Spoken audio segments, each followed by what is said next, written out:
Assalamualaikum warahmatullahi wabarakatuh. Shalom, Om Swastiastu, Namo Buddhaya, salam kebajikan bagi kita semua. Perkenalkan, saya Desti Sagita Syahrini Nur Cahya dengan NBI 14122000102 dengan nomor absen 15. Kali ini saya akan menjelaskan mengenai hasil dari analisis mata kuliah analisa produktivitas untuk mengenai pengukuran produktivitas berdasarkan model-modelnya dengan pendekatan prospek. Masuk ke materi pertama.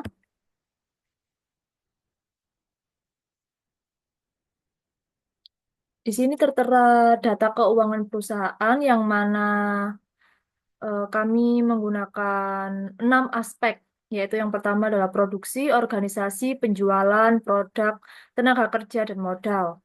Untuk kali ini bulan yang digunakan, berhubung saya NBI genap, jadi saya menggunakan 16 bulan sesuai dari ketentuan yang diberikan oleh Ibu Erni selaku dosen pengampu.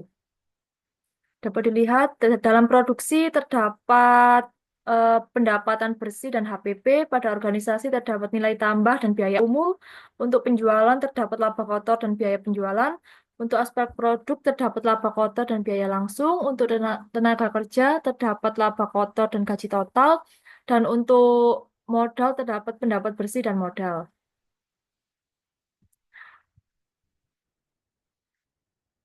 Yang pertama yaitu ada rasio produktivitas dan indeks produktivitas.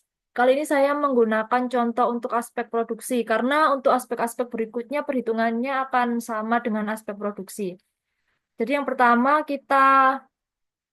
di sini kita bubuhkan untuk data produksi yang meliputi pendapatan bersih dan harga pokok produksi atau HPP. Kemudian hasil perhitungan nilai rasio produktivitas produksi dapat dilihat sebagai berikut. Ini sudah dilakukan pengolahan data dengan rumus rasio produktivitas produksi, yaitu dari pendapatan bersih dibagi dengan HPP. Dihasilkan C ini, rasio produktivitas produksinya. Kemudian ada indeks produktivitas dari aspek produksi. Untuk hasil analisis grafik tadi diketahui bahwa rasio produktivitas produksi tertinggi terdapat pada bulan Oktober 2023, yaitu sebesar 1,57. Untuk rasio produktivitas produksi terendah terdapat pada bulan April 2023 dengan nilai 1,06.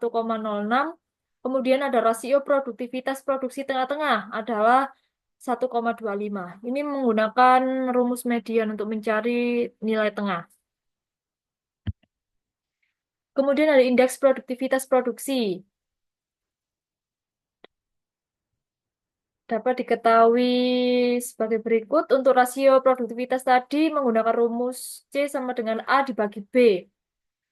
Dapat diketahui hasilnya. Kemudian untuk indeks produktivitasnya bisa dilihat dari nilai pengolahan data, kemudian diubah menjadi persentase dengan dibagi 100 dan menghasilkan persentase. Untuk analisis grafik indeks produktivitas produksinya, diketahui produksi tertinggi adalah pada bulan Oktober 2023, yaitu sebesar 111. Untuk produksi terendah adalah 75 di bulan April 2023, dan indeks produktivitas produksi tengah-tengah adalah 88 dengan rumus median untuk mencari nilai tengah. Kemudian ini merupakan rasio produktivitas dan indeks produktivitas keseluruhan aspek.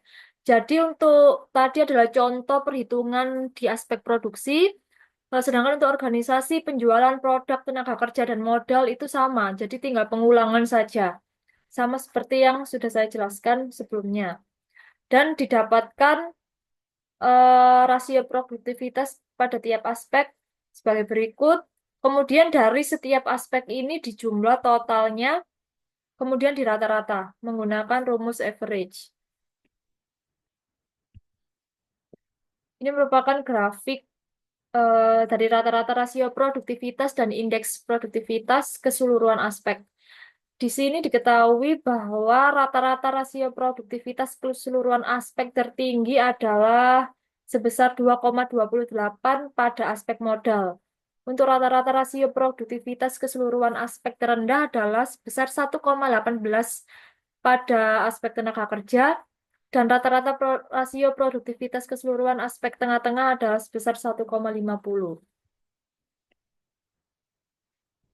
Sedangkan untuk peningkatan perbaikan produktivitas, jadi di sini ada rata-rata rasio produktivitas keseluruhan aspek terendah senilai 1,18 yaitu milik aspek tenaga kerja. Oleh karena itu, usulan ataupun upaya yang dapat dilakukan dalam meningkatkan produktivitas pada aspek tenaga kerja yaitu saya bubuhkan pada tabel. Untuk bagian produktivitasnya yaitu tenaga kerja ya atau bisa disebut dengan RBTI atau labor. Untuk kriteria produksinya gross margin atau total wages. Dan untuk tindakan perbaikannya di sini ada 5. Yang pertama pendidikan dan latihan, kedua perencanaan sistem kerja, ketiga gaji yang sesuai, 4 motivasi, dan 5 lingkungan kerja. Untuk eh, bagaimana tindakan perbaikan yang harus dilakukan itu sebagai berikut. Pada pendidikan dan latihan, perbaikan yang baik yaitu harus relevan, praktis, dan melibatkan pelatihan yang berpengalaman tentunya. Untuk perencanaan sistem kerja yang baik yaitu harus efisien, terstruktur, dan memanfaatkan teknologi. Untuk gaji yang sesuai itu seperti apa? Jadi harus adil, transparan, dan sesuai standar industri. Untuk tindak perbaikan motivasi yang baik yaitu dorong dengan pengakuan pengembangan karir dan kebijakan yang adil. Untuk lingkungan kerja yang baik itu harus nyaman, inklusif, dan mendukung hubungan positif. Dari analisis yang sudah saya sampaikan, dapat ditarik kesimpulan yang pertama untuk rata-rata rasio produktivitas, aspek dengan produktivitas rata-rata tertinggi yaitu berada di aspek modal yaitu sebesar 2,28. Untuk aspek dengan produktivitas rata-rata terendah adalah tenaga kerja sebesar 1,18. Untuk aspek lainnya memiliki rata-rata produktivitas di kisaran 1,30 hingga 1,66 untuk keseluruhannya. Yang kedua ada indeks produktivitas tertinggi dan terendah. Untuk indeks produktivitas tertinggi terjadi pada beberapa aspek seperti modal sebesar 161 pada Januari 2024 dan penjualan sebesar 159 pada April 2024.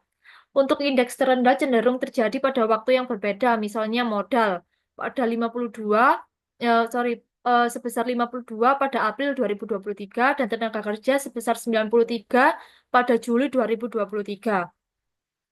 Yang ketiga ada rekomendasi peningkatan produktivitas aspek tenaga kerja yang sudah saya sampaikan tadi, yaitu adalah pendidikan dan pelatihan yang relevan, sistem kerja yang efisien dan terstruktur, gaji yang adil dan transparan, motivasi melalui pengakuan dan pengembangan karir, dan yang terakhir yaitu lingkungan kerja yang nyaman dan inklusif.